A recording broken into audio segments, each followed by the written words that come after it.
나는 오늘 아침 눈을 뜨자마자 심장이 덜컥 내려앉았다.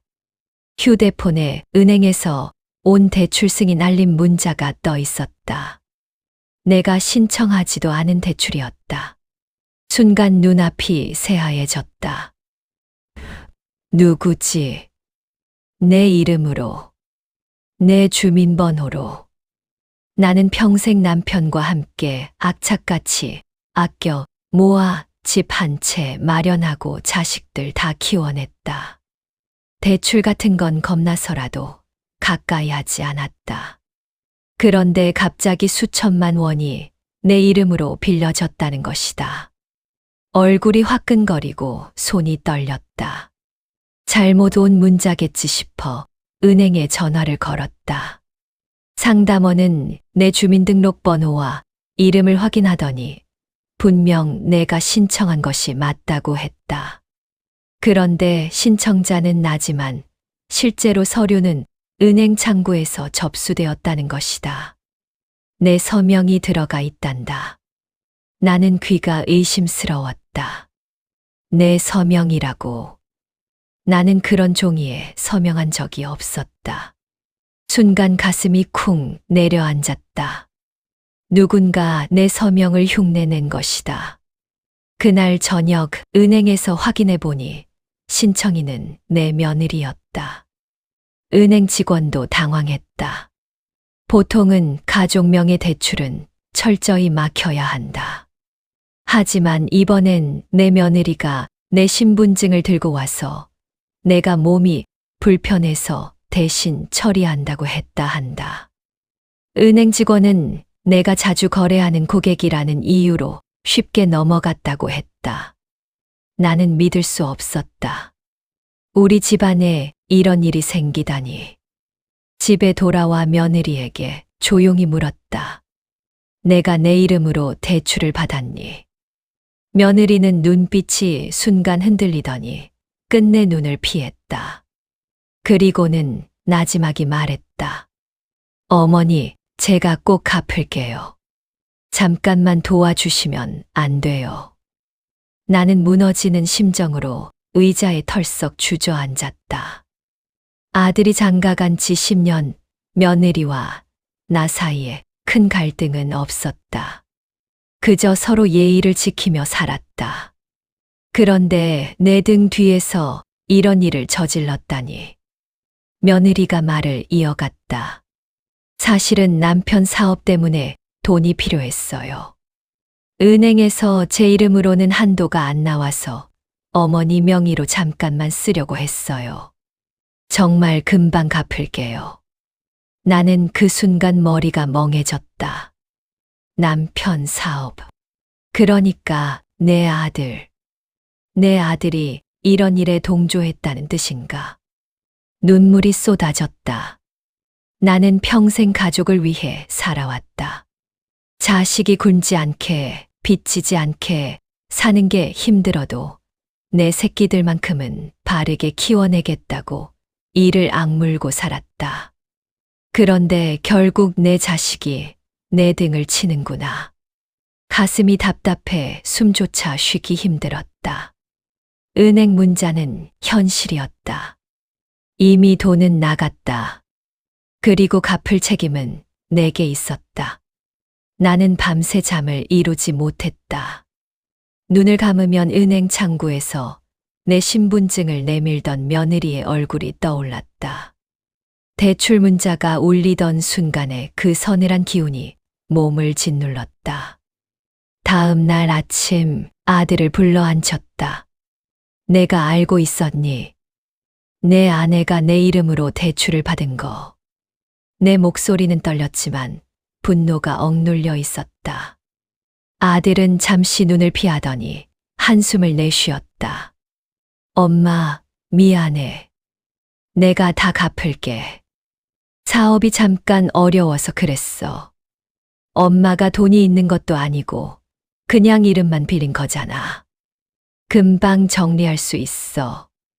나는 그 말을 듣는 순간 더 이상 참을 수 없었다. 이름만 빌린 거라고. 내가 지금 무슨 소리를 하는 거니? 내 이름으로 빌린 돈은 결국 내가 갚아야 한다. 혹시 못 갚게 되면 은행은 내 집까지 가져가게 된다. 그게 내가 말하는 이름만 빌린 거니. 아들은 얼굴이 굳어졌다. 그러나 곧 억울하다는 듯 변명했다. 엄마, 그 정도는 좀 이해해 주셔야죠. 저희도 살려고 그러는 거잖아요.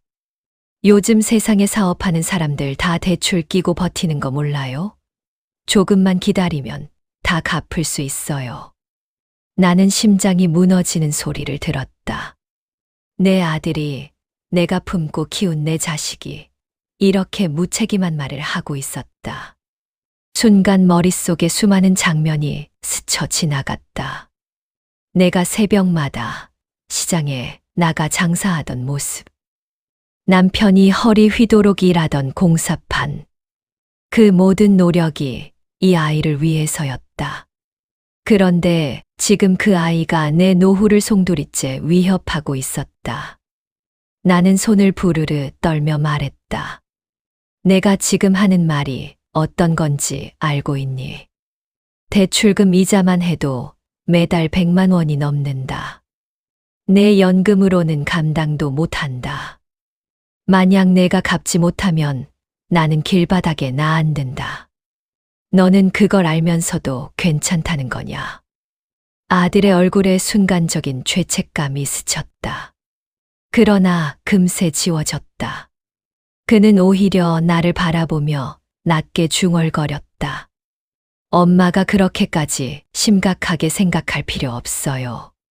저랑 아내가 알아서 할 테니까 그냥 모른 척 해주세요. 나는 벼랑 끝에 몰린 기분이었다. 내 노후가, 내 인생이 단 한순간에 무너져 내리고 있었다. 그리고 그 벼랑으로 나를 떠미는 사람이 다름 아닌 내 아들과 며느리였다. 그날 저녁 홀로 앉아 계산기를 두드렸다. 남은 대출금, 내 연금, 내 적금, 이자 부담. 모든 숫자가 칼날처럼 내 가슴을 베어갔다. 현실은 잔혹했다. 내가 갚지 못하면 신용불량자가 되고 의료보험 혜택도 줄어들고 노후 생활은 끝장이었다. 만약 집까지 잃게 되면 갈 곳이 없었다.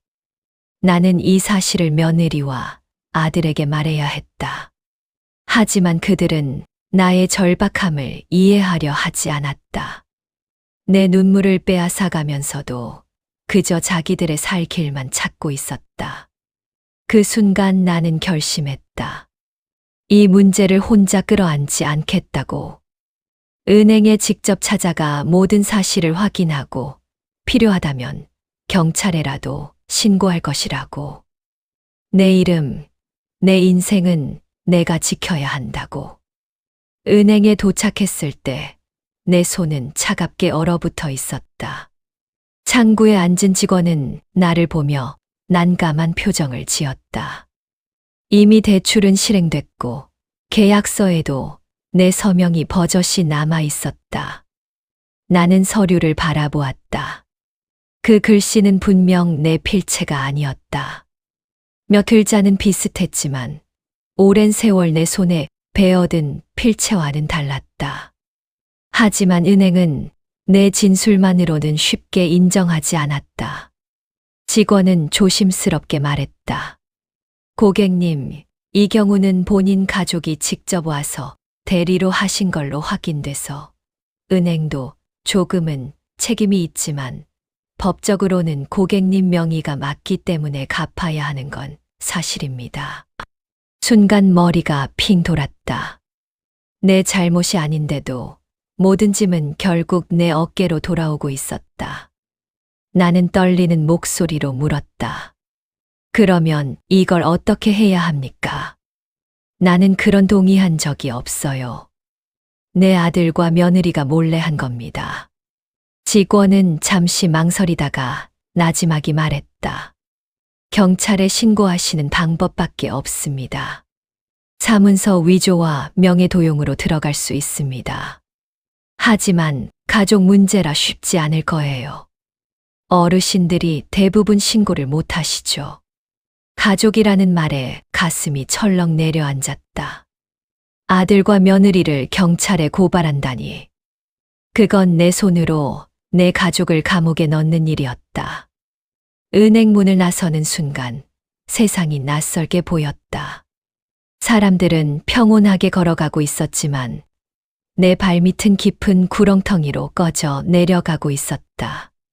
집에 돌아와 며느리에게 다시 물었다. 너 내 서명을 어떻게 한 거니? 그건 범죄라는 걸 알고 했니? 며느리는 눈빛이 흔들리더니 갑자기 눈물을 터뜨렸다. 어머니, 저도 어쩔 수 없었어요. 남편이 다급하게 돈이 필요하다 해서 저는 그저 가족을 지키려고 한 거예요.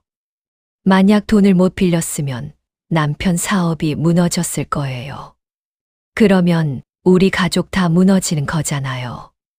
그 말에 내 가슴이 찢어졌다. 며느리는 애써 울며 변명했지만 그 울음 속에 내 노후가 무너지고 있었다. 나는 더 이상 말할 수 없었다. 그저 조용히 방문을 닫고 혼자 방 안에 앉았다. 어둠이 짙게 내려앉는 방 안에서 나는 어린 시절이 떠올랐다. 부모님이 빚에 시달리며 살던 집. 새벽마다 집 문을 두드리던 채권자들. 나는 그 기억이 너무도 두려워 평생 빚을 지지 않으려 몸부림쳤다. 그런데 결국 내 노후가 빚으로 얼룩지고 있었다. 만약 이 문제가 해결되지 않으면 나는 신용불량자가 된다. 병원비도 못 내고 손주 학원비를 조금 보태주던 것도 못하게 된다. 결국 나는 가족에게 짐이 되는 존재로 전락한다. 그 순간 눈물이 아닌 분노가 치밀어 올랐다. 나는 더 이상 침묵할 수 없었다. 내 이름을 지켜내기 위해서, 내 삶을 되찾기 위해서 싸워야 했다. 설령 상대가 내 아들과 며느리라 해도 말이다. 나는 밤새 뒤척였다. 방 천장을 바라보며 한숨을 수십 번이나 내쉬었다. 마음속에서는 두 개의 목소리가 싸우고 있었다. 하나는 피는 물보다 진하다. 아들과 며느리를 어떻게 경찰에 고발하겠느냐라는 목소리였고, 다른 하나는 가만히 있으면 내 인생이 무너진다. 내 이름과 집까지 다 잃는다라는 목소리였다. 새벽녘 창문을 열자 차가운 바람이 얼굴을 스쳤다. 나는 속으로 중얼거렸다. 내가 이렇게 살아야 하나. 아침이 되자 동네 복지관에서 같이 봉사하던 친구 영숙이가 전화를 걸어왔다. 내 목소리가 평소와 다르다는 걸 바로 눈치챘다. 무슨 일 있어? 목소리가 축 처졌네. 나는 망설이다가 결국 모든 사실을 털어놓았다. 영숙이는 한참 동안 말이 없더니 단호하게 말했다. 그건 절대 그냥 넘어가면 안 돼. 내 인생이 걸린 문제야. 내 아들이라도 잘못은 잘못이야. 나 같으면 바로 경찰서 간다. 그 말에 나는 심장이 철렁했다. 하지만 동시에 정신이 조금은 맑아졌다. 내가 혼자가 아니라는 걸 깨달았기 때문이다. 그날 오후 나는 아들과 며느리를 불렀다. 식탁 위에 은행 서류를 올려두고 단호하게 말했다. 이건 범죄야. 내가 내 서명을 위조했어. 그건 사문서 위조고 명예 도용이야. 내가 경찰에 신고하면 너희는 처벌받을 수밖에 없어. 며느리 얼굴이 하얗게 질렸다. 아들은 순간 욱하며 목소리를 높였다. 엄마, 가족끼리 무슨 경찰 얘기까지 해요. 그렇게까지 하실 거예요? 나는 흔들리지 않고 대답했다. 그래. 그렇게까지 할 거다. 내가 내 아들이 아니었다면 나는 이미 경찰서에 갔다. 하지만 마지막으로 기회를 주는 거다. 이번 달 안에 모든 돈을 갚아라. 그렇지 않으면 나는 바로 신고한다. 방 안의 공기가 무겁게 가라앉았다. 며느리는 울며 아들의 팔을 붙잡았다. 오빠, 어떻게든 해. 어머니 말씀대로 안 하면 정말 큰일 난다. 아들은 한참 동안 아무 말도 하지 않았다. 결국 자리에서 일어나 방문을 쾅 닫고 나가버렸다. 나는 허공을 바라보며 깊은 한숨을 내쉬었다. 내가 원하는 건 단순했다. 내 이름을 지키고, 내 노후를 지키고, 무엇보다 내 가족이 다시 예전처럼 돌아오는 것이었다. 하지만 지금 그 희망은 점점 멀어지고 있었다. 만약 아들이 끝내 돈을 갚지 못하면 나는 두 가지 길 중 하나를 선택해야 했다. 모든 빚을 떠안고 조용히 살아가거나 아니면 내 아들과 며느리를 경찰에 고발하거나. 나는 그 선택의 무게에 짓눌려 어깨가 무겁게 내려앉았다. 창밖에서는 아이들 웃음소리가 들려왔지만 내 가슴은 서늘한 절벽 끝에 서 있는 듯 했다. 며칠이 지났다. 아들과 며느리는 나를 피하듯 방에 틀어박혀 있었다. 집안 공기는 얼음장처럼 차가웠다. 밥상에도 앉지 않고 눈이 마주쳐도 서로 말이 없었다. 마치 내가 적이라도 된 듯한 분위기였다. 나는 홀로 거실에 앉아 텔레비전을 켰다. 뉴스에서는 연일 보이스피싱, 대출 사기 사건이 보도되고 있었다. 피해자는 대부분 노인들이었다. 그들은 내 이름, 내 얼굴과 다르지 않았다. 그들을 보며 나는 더욱 절망했다. 내가 그들과 다를 게 없었다. 밤마다 불안감이 나를 짓눌렀다. 만약 아들이 돈을 갚지 못하면 어떻게 될까? 은행에서 독촉장이 날아올 것이다. 그 다음은 집에 근저당이 잡히고 결국 경매로 넘어가게 될 수도 있다. 나는 장롱 깊숙한 곳에 넣어둔 등기부등본을 꺼냈다. 내 집, 내가 남편과 피땀 흘려 마련한 이 집. 그 집에 내 이름을 손가락으로 쓰다듬으며 눈물이 뚝뚝 떨어졌다. 여보, 당신이 살아계셨다면 이 꼴을 그냥 두셨을까? 그때 문이 열리고 손주가 들어왔다. 할머니, 왜 울어? 아이의 맑은 눈동자가 나를 찔렀다. 나는 서둘러 눈물을 훔치며 웃는 척했다. 아니야. 먼지가 들어가서 그래. 아이 앞에서조차 내 눈물을 숨겨야 한다는 사실이 가슴을 더 아프게 했다. 아이가 방으로 들어간 뒤 나는 주저앉아 흐느꼈다. 다음 날 은행에서 전화가 왔다. 대출 상환일이 다가오고 있다는 알림이었다. 목소리는 친절했지만 그 속에는 냉정한 계산이 숨어 있었다. 은행은 나의 사정을 묻지 않았다. 그들에게 중요한 건 오직 돈뿐이었다. 나는 다시 한번 아들을 불러 앉혔다. 내가 지금이라도 방법을 찾지 않으면 나는 정말 경찰에 갈 거다. 내 노후는 내가 책임져 주지 않는다. 오히려 망치고 있다. 아들은 얼굴을 굳히며 대답했다. 엄마, 제발 좀 믿어줘요. 제가 해결할게요. 사업이 이제 막 자리 잡으려 해요. 조금만 기다려 주세요. 나는 차갑게 고개를 저었다. 나는 기다릴 만큼 기다렸다. 내가 해결하지 못하면 나는 내 방법을 찾겠다. 그게 내 아내를 경찰에 고발하는 일이든 너를 내치는 일이든. 그 순간 아들의 눈에 분노가 번졌다. 그는 책상을 주먹으로 내려치며 소리쳤다. 엄마, 그렇게까지 해야 속이 시원하겠어요? 가족인데 어떻게 그럴 수 있어요? 나는 차갑게 그를 바라보았다. 가족이라서 더 상처가 크다. 가족이 아니면 나는 벌써 경찰에 갔다. 마지막 기회를 주는 거다. 방 안은 깊은 침묵에 잠겼다. 며느리는 고개를 숙이고 울고 있었고 아들은 이를 악물며 나가버렸다. 나는 홀로 남아 한참을 멍하니 앉아 있었다. 내 안에서 점점 결심이 단단해졌다. 더 이상 흔들리지 말자. 내가 내 인생을 지키지 않으면 아무도 대신 지켜주지 않는다. 나는 결국 주민센터를 찾았다.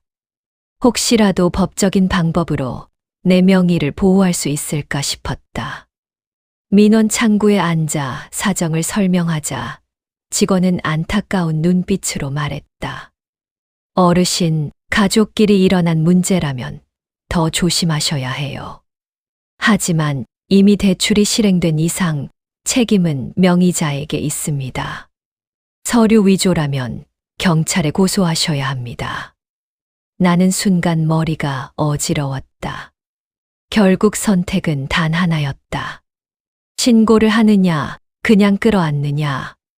집으로 돌아오는 길, 시장을 지났다. 생선 가게 앞에서 손님들과 흥정하는 상인들의 목소리가 힘차게 울려 퍼졌다. 나는 그 활기찬 모습이 부럽기만 했다.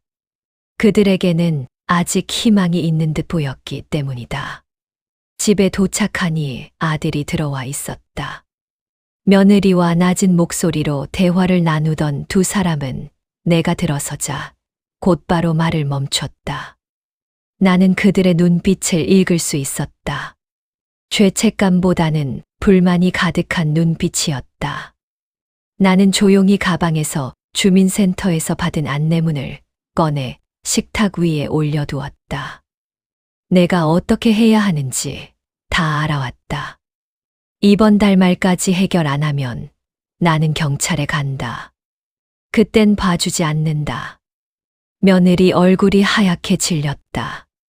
아들은 이를 악물며 종이를 구겨버렸다.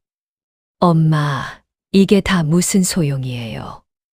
결국 가족끼리 감옥에 가자는 거예요? 나는 차갑게 대답했다. 내가 감옥에 넣으려는 게 아니다. 너희가 나를 감옥으로 끌고 가고 있는 거다. 신용불량자가 되면 나 같은 노인에게는 감옥보다 더 고통스러운 삶이 기다린다. 병원도 제대로 못 다니고 약도 못 사고 친구들한테 손 내밀며 살아야 한다. 나는 그런 인생은 절대 살지 않는다. 내 목소리는 단호했지만 가슴 속에서는 눈물이 솟구쳤다. 내 자식을 향해 이런 말까지 해야 하는 내 처지가 너무도 서러웠다. 그날 밤 전화가 울렸다. 영숙이었다. 그녀는 내 이야기를 듣더니 단호하게 말했다. 지금 당장이라도 법률 상담 받아. 요즘 무료로 도와주는 곳 많아. 그리고 절대 혼자 끌어안지 마. 내가 무너지면 그 누구도 너를 대신해 주지 않아. 나는 전화를 끊고 한참 동안 창밖을 바라봤다. 가로등 불빛이 흔들리고 있었다. 내 인생도 그렇게 흔들리고 있었다. 그러나 그 빛이 완전히 꺼지지 않은 것처럼 나 역시 아직 끝난 게 아니었다. 나는 결심했다. 내일 당장 법률 상담을 받으러 가기로. 이제 더는 미룰 수 없었다. 내 이름을 지키기 위해, 내 삶을 지키기 위해.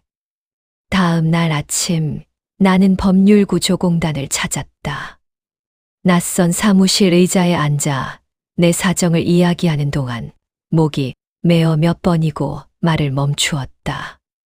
변호사라는 젊은 남자는 내 이야기를 끝까지 듣더니 차분하게 말했다. 어르신, 이건 명백한 사문서 위조와 명예 도용 사건입니다. 형사 고소도 가능하고 민사로 대출 무효 소송도 걸 수 있습니다. 하지만 가족 문제라 쉽지 않겠죠. 나는 고개를 끄덕였다. 법적으로는 내가 이길 수 있다고 했다. 하지만 문제는 마음이었다. 내 아들과 며느리를 법정에 세우는 일이 내 마음을 갈기갈기 찢을 것 같았다. 변호사는 다시 조언했다. 어르신, 이런 사건은 미루면 미룰수록 피해가 커집니다. 상환 기일이 지나면 신용불량자가 되고 주택의 근저당이 잡힐 수 있습니다. 지금 당장 결정을 내리셔야 합니다. 사무실을 나서며 나는 하늘을 올려다봤다. 파란 하늘은 눈부셨지만 내 가슴은 검은 구름이 드리워진 듯 답답했다. 집에 돌아와 아들을 불러냈다. 오늘 변호사에게 다 다녀왔다. 너희가 내 이름을 쓰고 내 인생을 망치려 했다는 거, 법적으로는 다 죄가 된다. 마지막으로 묻는다. 너희가 이걸 갚을 수 있니? 아들은 대답하지 못했다. 그의 눈빛은 흔들렸고 며느리는 고개를 숙이고 있었다. 그날 밤 나는 작은 수첩을 꺼내 내 인생을 적어 내려갔다. 남편과 처음 만났던 날, 아이를 품에 안았던 날, 첫 집을 장만했을 때의 기쁨. 그 모든 기억들이 나를 붙잡았다. 나는 다시 다짐했다. 내 이름은 내가 지킨다. 설령 피를 나눈 자식이라 해도. 며칠 뒤 은행에서 독촉장이 날아왔다. 봉투를 뜯는 순간 심장이 철렁 내려앉았다. 상환 기한 임박. 연체 시 법적 조치 예정. 짧은 문장이었지만 내 노후를 송두리째 흔드는 말이었다. 나는 독촉장을 아들 앞에 내밀었다. 이게 내가 만든 현실이다. 이제라도 해결하지 않으면 나는 내 얼굴을 법정에서 보게 될 거다. 아들은 화가 난 듯 소리쳤다. 엄마, 그깟 돈 때문에 우리 가족을 망치겠다는 거예요. 나는 차갑게 대답했다. 돈이 아니다. 내 인생이고 내 존엄이다. 내가 돈 때문에 내 인생을 팔아넘겼다. 며느리는 울며 내 무릎을 붙잡았다. 어머니, 제발 경찰에는 신고하지 말아주세요. 제가 몸이 부서져도 갚을게요. 조금만 시간을 주세요. 나는 며느리의 손을 뿌리치며 일어섰다. 시간은 더 이상 없다. 이미 늦었다. 이번 달 안에 해결하지 못하면 나는 행동한다. 그날 밤 나는 통장 잔고를 들여다보았다. 남은 돈은 많지 않았다. 연금은 겨우 생활비를 감당할 정도였다. 이대로 가면 나는 길거리에 나앉을 수밖에 없었다. 창밖으로 보이는 아파트 불빛들이 따뜻해 보였지만 내 집은 얼음처럼 차가웠다. 나는 손에 쥔 독촉장을 바라보며 결심이 더 단단해졌다. 나는 반드시 내 삶을 지킨다. 나는 결국 경찰서를 찾았다. 낯선 문을 열고 들어서는 순간 다리가 떨려왔다. 신고서를 작성하며 손이 덜덜 떨렸지만 마음은 점점 차가워졌다. 이제는 끝까지 간다. 담당 형사는 내 이야기를 듣더니 고개를 끄덕였다. 어르신, 이건 명백한 사기와 위조 사건입니다. 가족이든 아니든 법은 법입니다. 다만 고소를 취하하면 바로 끝나니 어르신이 결심만 하시면 됩니다. 나는 한참 동안 서류를 바라보다가 결국 펜을 들었다. 내 이름을 지키기 위해, 내 인생을 위해. 눈물이 번져 글씨가 흔들렸지만 나는 끝까지 사인을 했다. 경찰서를 나오며 하늘을 올려다봤다. 구름이 걷히고 파란 하늘이 드러나 있었다. 내 마음도 조금은 가벼워졌다. 비로소 내가 내 인생을 붙잡은 듯한 기분이었다. 며칠 뒤 아들과 며느리는 경찰의 조사를 받았다. 그들의 얼굴은 창백했고 눈빛은 두려움으로 가득 차 있었다. 아들은 나를 원망스러운 눈빛으로 바라봤지만 나는 눈을 피하지 않았다. 집으로 돌아온 며느리는 무릎을 꿇고 울었다. 어머니, 죄송합니다. 제가 잘못했어요. 정말 잘못했어요. 용서해 주세요. 나는 눈을 감았다. 가슴은 찢어졌지만 이미 화살은 시위를 떠난 상태였다. 내가 원하는 건 용서가 아니다. 내 인생을 돌려달라는 거다. 내 이름을 더럽히지 말라는 거다. 그날 밤 홀로 거실에 앉아 나는 깊은 한숨을 내쉬었다. 이 길이 옳은 길인지 내 마음은 여전히 흔들리고 있었다. 하지만 분명한 건 내가 더 이상 당하기만 하지는 않는다는 사실이었다. 경찰 조사가 끝난 뒤 아들은 점점 변해갔다. 집안에서 나를 피해 다녔고 눈을 마주치지 않았다. 며느리는 집안일을 하면서도 늘 울먹이는 얼굴이었다. 손주들조차 분위기를 눈치채며 조용히 지냈다. 나는 홀로 거실에 앉아 시계 초침 소리를 들었다. 시간이 흐를수록 마음은 무거워졌다. 하지만 동시에 이상한 안도감이 스며들었다. 나는 드디어 내 목소리를 낸 것이었다. 며칠 후 경찰로부터 연락이 왔다. 아들과 며느리가 합의 의사를 밝혔다고 했다. 변호사도 연락해왔다. 어르신, 이 경우 합의를 보게 되면 형사처벌은 면할 수 있습니다. 대신 대출금 상환 문제는 따로 정리해야 합니다. 나는 깊은 생각에 잠겼다. 내 아들과 며느리를 끝까지 밀어붙이는 게 옳은 걸까? 아니면 이쯤에서 멈추는 게 옳을까? 밤새 고민 끝에 나는 결심했다. 내가 원하는 건 감옥이 아니다. 다시는 이런 일이 반복되지 않게 하는 것이다. 다음 날 나는 아들과 며느리를 불러 앉혔다. 식탁 위에 서류를 펼쳐놓고 차분히 말했다. 나는 합의를 볼 거다.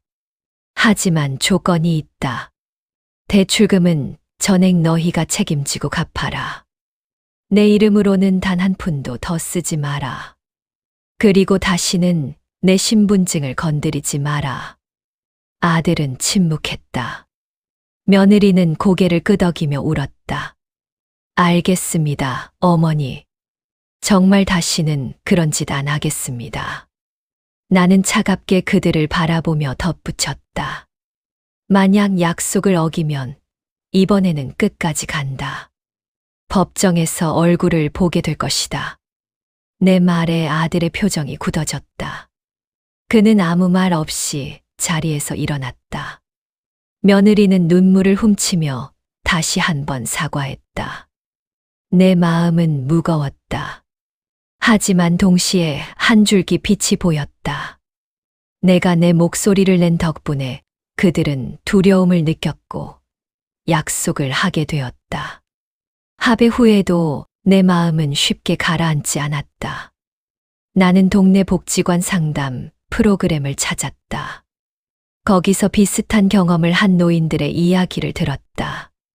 자식들이 몰래 대출을 받고 카드 빚을 떠넘기고 결국 부모가 신용불량자가 되는 사례가 많았다. 나는 그들의 이야기에 고개를 끄덕이며 눈시울이 붉어졌다. 나만의 일이 아니었다. 수많은 부모가 같은 고통을 겪고 있었다. 상담사는 내 손을 잡으며 말했다. 어르신, 중요한 건 경계를 세우는 겁니다.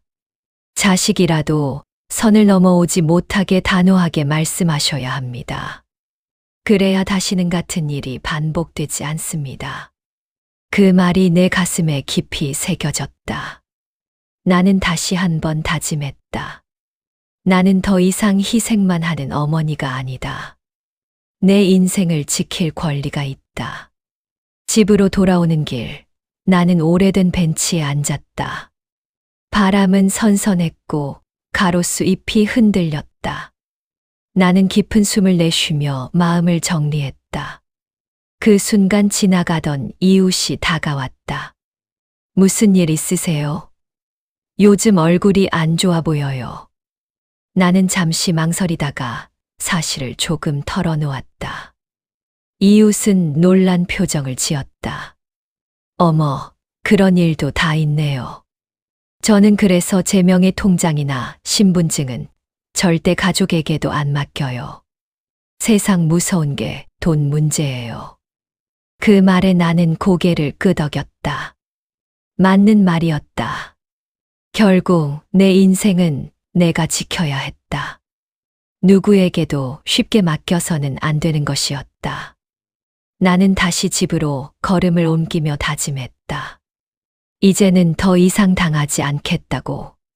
시간은 흘러 아들과 며느리는 약속대로 조금씩 대출금을 갚아 나갔다. 나는 매달 은행에 가서 상환 내역을 확인하며 안도의 한숨을 쉬었다. 하지만 내 마음 한구석에는 여전히 불안이 남아 있었다. 혹시 또다시 같은 일이 일어나지는 않을까? 그래서 나는 새로운 습관을 만들었다. 모든 금융 기록을 꼼꼼히 확인하고 중요한 서류는 금고에 보관했다. 신분증도 항상 몸에 지니고 다녔다. 처음에는 귀찮았지만 점점 마음이 편안해졌다. 이제야 내가 내 삶을 지키는구나. 나는 점점 달라졌다. 예전에는 가족이 하는 일이라면 무조건 믿고 따라갔다. 하지만 이제는 묻고 따지고 확인했다. 아들은 처음에는 불편해했지만 점차 내 단호함을 인정했다. 며느리도 조심스러운 태도를 보였다. 어느 날 손주가 내 손을 꼭 잡으며 말했다. 할머니, 요즘은 표정이 예전보다 좋아 보여. 그 말에 나는 웃음을 지었다. 그래, 나는 다시 나를 되찾고 있었다. 나는 동네 모임에서 내 경험을 이야기하기 시작했다. 여러분, 자식이라고 다 믿으면 안 돼요. 돈 문제만큼은 반드시 확인하고 지켜야 합니다. 사람들은 놀라며 내 이야기를 들었다. 몇몇은 눈시울을 붉히며 고개를 끄덕였다. 내 아픔이 누군가의 경고가 된다면 그것만으로도 의미 있는 일이라고 생각했다. 시간이 지나며 나는 점점 평온을 되찾았다. 물론 아들과 며느리에 대한 상처는 완전히 사라지지 않았다. 하지만 그들도 이번 일을 통해 배웠는지 나를 대하는 태도가 달라졌다. 나는 이제 더 이상 두렵지 않았다. 오히려 더 강해졌다. 내 인생을 내가 지켜낼 수 있다는 자신감이 생겼다. 나는 내 경험을 3가지 교훈으로 정리했다. 첫째, 아무리 가족이라도 돈 문제는 확인하고 지켜야 한다. 둘째, 문제가 생기면 바로 전문가에게 상담해야 한다. 셋째, 무엇보다 내 인생은 내가 지켜야 한다.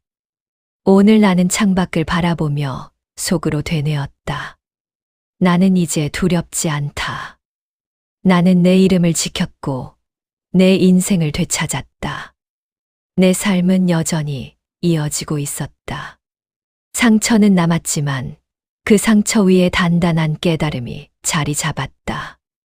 나는 더 이상 희생만 하는 어머니가 아니었다. 나 자신을 지키는 한 사람의 인간이었다.